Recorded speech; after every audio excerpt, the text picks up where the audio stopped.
নমস্কাৰ মই ত্ৰিনয়ন ঠাকুৰীয়া তো আজিৰ পৰা প্ৰায় এক মাহ আগত 2 জুলাই তাৰিখে চাকৰি বাদ দি অহাৰ পিছত তো ফাইনেলি চাকৰি বাদ দি অহাৰ পিছত মানে মই এটা প্লেন লৈছিলোঁ যে কি যে যিটো কাম মই কৰি ভাল পাওঁ মই সেইটো কামেই কৰিম আৰু মই কৰি ভাল পোৱা কামটো আছিল টিচিং যিটো মই অলৰেডি আগতে কৰি আছিলোঁ চাকৰি পোৱাৰ আগতে তো ফাইনেলি আজি মানে আমাৰ সেটআপটো এপ্ৰক্সিমেট ৰেডি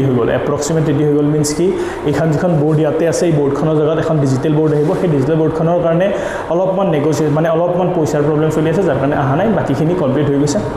আৰু ইয়াৰ পিছফালে অলৰেডি ডেস্ক বেঞ্চৰ কাৰণে কথা বাৰ্তা হৈ গৈছে তো প্ৰায় ঠিক আমি 10-15 দিনৰ ভিতৰত যেটো আমি কোচিং সেন্টাৰ স্টাৰ্ট কৰিম বুলি ভাবিছিলোঁ সেই কোচিং সেন্টাৰটো স্টাৰ্ট কৰাৰ পৰা হৈ গ'ল আৰু এই ভিডিঅ'টোত মই মোৰ কোচিং সেন্টাৰটোৰ নামটো মানে কি পাব্লিক কৰিব খুজিছোঁ and the name is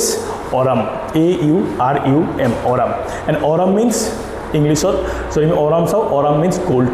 okay তো আমাৰ কোচিং সেন্টাৰটো নাম হ'ব AURUM Educational Hub ঠিক আছে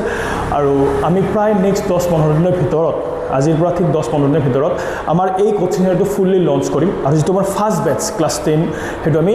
অলৰেডি আমি স্টাৰ্ট কৰিছোঁ তাৰ লগৰ ক্লাছ বাস আমি এইটো কোচিং সেন্টাৰ কৰা নাই আমি এটা বেলেগ জায়গাত এটা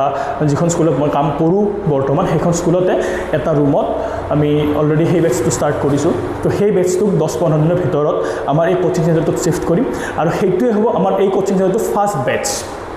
যেটো ক্লাছ 10 সায়েন্সৰ বেচ হ'ব আৰু সেই বেচটোৰ সম্পূৰ্ণ ৰেসপন্সিবিলিটি মই লৈছোঁ যে নেক্সট ক্লাছ 10 তেওঁলোকে যেটো মেট্ৰিক দিব সেই মেট্ৰিকৰ গোটেইখিনি কাম মেট্ৰিকৰ কাৰণে মেট্ৰিকত সায়েন্সৰ কাৰণে যি কৰিব লাগে এইটো যে তেওঁলোকৰ কাৰণে মই কৰিম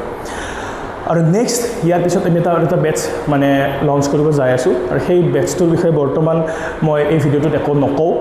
বাট সেই ভিডিঅ'টো বহুত সোনকালে সেই বেচটো আমি লঞ্চ কৰিম তো আজিৰ ভিডিঅ'টোত মই হিন্দে ক'ব বিচাৰিছোঁ যে এক মাহ আগতে চাকৰি এৰি আহি মানে চাকৰি এৰাৰ পিছত সবে সুধিছিল যে একচুৱেলি তই কিয় চাকৰিটো এৰি আহিলি তো আজি সেই প্ৰত্যেকটো মানুহৰ কাৰণে এইটো এনসাৰ মোৰ ফালৰ পৰা